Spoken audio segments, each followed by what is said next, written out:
to marinate your pork chops, everybody. You really don't, okay? So you just want to take the vinegar and go ahead and dabble it all around your pork chops. It's about like a massage, okay?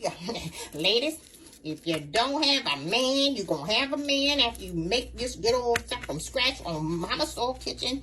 And so this is how you keep a man, young ladies, okay? Now, the old man going to be out dibbling and dabbling nowhere, okay? Now, we're going to take some cold water. I'm going to make sure it's cold because I've been using hot water.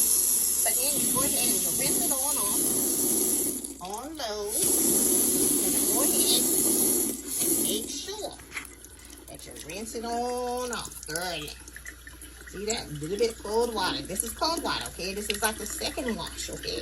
Now, this means that your pork chop is ready to go, okay? Like I was saying before, you don't really want to pour your vinegar on top of it because it's like you're going to be marinating it. We don't want to marinate fried pork chops, okay, everybody? Now, so now it's ready to be seasoned on up, everybody. Yes, yes, yes. That's what we're going to do next, okay? Stay tuned. Make sure you follow us. So we're going to have more coming soon. Like, share, and subscribe below. See you soon. And make sure you guys hit that notification bell.